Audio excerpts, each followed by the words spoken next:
What's up, guys? Welcome back to another day trading video, and today we're gonna go over placing your stop loss. So in yesterday's video on Monday and Tuesday, I taught about placing your take profits. On Monday it was on the board, and Tuesday it was on the chart, showing you on the chart, for example, that it works. All right, even I learned from it. All right, so this is why you should journal and keep learning. All right, even I learned from it. All right, and I've been doing this for 3 years, but I still continue to learn. So yeah, so today we're going to teach about stop loss, and stop loss I think is more important, so I probably should have uploaded this on Monday first.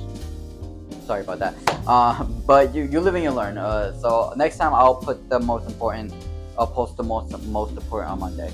But yeah, in today's video we're going to go over placing your stop loss. Alright, so you don't, once you're in a trade, you don't want to be cut out of the trade.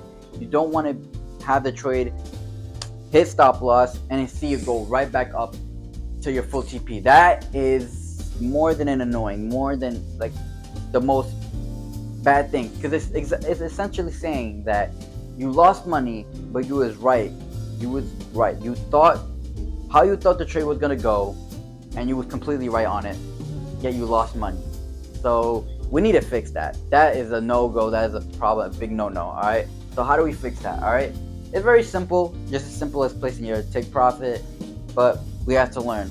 These little things help us along the way. So I'll go over the second one first, is to put it in a protected area. So you can put this on, if you're taking a long, you can put this below the fair value gap, below the order block, below the breaker block, below the equilibrium. These are safe places where price is most likely not going to hit, or going to be close to, then they go right back up. Right?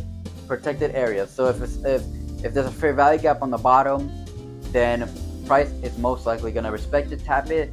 You'll be like, oh my gosh, I'm in the red, but tap the fair value gap and then go right back up. All right, I saw this trade before. I've seen it before. So yeah, areas like the fair value gap, order block, breaker block, very easy. But since we're using reversals, or if not, you're using it as another strategy, but for reversals, but it can still work for strategies that don't necessarily use reversals, like continuations. But we usually want to place it on above liquidity sweeps. All right, above or below liquidity sweeps. All right, so if you're taking it long, you want to put it below the liquidity sweep, and if you're taking a short, you want to put it above the liquidity sweep. These are places where price is most likely gonna not essentially hit. It's hard to explain. These places are where price is most likely gonna come close to, have a liquidity sweep, and then rally all the way back up. All right, I'll show this on the charts too. So right here is a liquidity sweep, LW liquidity sweep, LS actually, LS, a liquidity sweep, and you can see right there. So we place our stop loss 5 to 10 points. By the way, we want to have it 5 to 10 points below or above these areas. All right, we want to put it right there, so they remain protected. All right, and we don't want to get stopped out, because if we put it right on top of the liquidity sweep, we would have been stopped out by just a tick, or by a wick. All right, that can be the most frustrating and annoying thing ever. Right?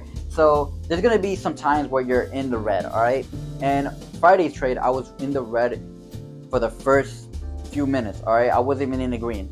Then I rallied back all the way up to the green, and I'll show that tomorrow too.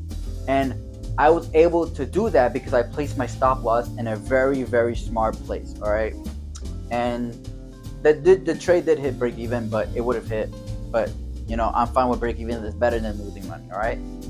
But the thing to learn from that is I placed my stop loss in a very smart area. All right, I placed it. I can't remember where I placed it, but it's very important to place it above or below liquidity sweep. All right, because if price goes below that liquidity sweep, if breaks it, that means that essentially means we were wrong on the trade, and that essentially means we have to learn. Because if it invalidates the liquidity sweep, that essentially means we were wrong on the trade. And if you were wrong on the trade, we did not take a good trade, right? And you know, sometimes that happens. Sometimes we miss something. I remember that happening in my early days as well. I missed it, and wow, I'm just now seeing it, and wow, I can see why. All right, so if it invalidates the liquidity sweep, then it essentially means that you're wrong on the trade. But if it gets near it and then goes right back up, and our stop loss was 5 to 10 points below the liquidity, a protected area, or let's just say an order block or for value gap, then we would have been right on the trade. But essentially, that is it for today's video, guys. If you like the video, please like, comment, share, subscribe, share with all your friends. Thank you so much, guys. Thank you. I've been seeing a lot of views been happening on my channel, and I'm actually so happy that's been happening. I'm thankful for all of you. I'm grateful for all of you. Thank you. I love you guys, all of you. Thank you so much for watching. So please share with all your friends, and I'll see you guys in the next video. Peace.